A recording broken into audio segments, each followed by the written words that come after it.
ওই জোকারটি 4জন ছেলেকে ধরে ফেলল এবং তাদের আলাদা আলাদা ঘরে বন্ধ করে দিল।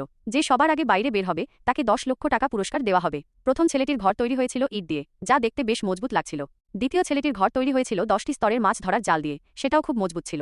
তৃতীয় ছেলেটির ঘর তৈরি হয়েছিল অনেকগুলো পুরনো কালো কার্পেট দিয়ে, সেই ঘরের মজবুত সম্পর্কে কারো কোনো ধারণা ছিল না। এবং চতুর্থ ছেলেটির ঘর এমন দেখাচ্ছিল যেন সেটা শুয়োরের খোয়ার।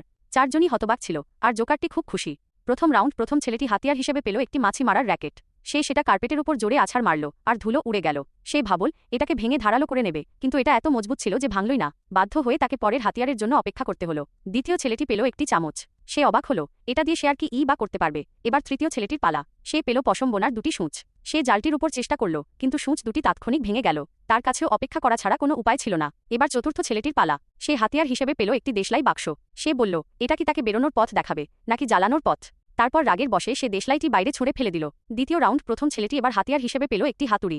সে ইটের উপর জোরে আঘাত করল এবং দেখল যে ইটটি ফাঁপা কি না। কয়েকটি আঘাতেই সে একটি ছিদ্র তৈরি করে ফেলল, কিন্তু জোকার চালাকি করে তার হাতুড়িটি কেড়ে নিল। এখন তার কাছে আবার শুধু চামচই পড়ে রইল। এবার দ্বিতীয় ছেলেটির পালা। সে পেল একটি ধারালো ছুরি। সে সঙ্গে সঙ্গে জালটির উপর মারল। ছুরিটি ধারালো ছিল, তাই কিছুক্ষণের মধ্যেই প্রথম স্তরটি কেটে গেল এবং সে দ্বিতীয় স্তরটি কাটতে শুরু করল। পরবর্তী ভিডিওর জন্য সাবস্ক্রাইব করুন।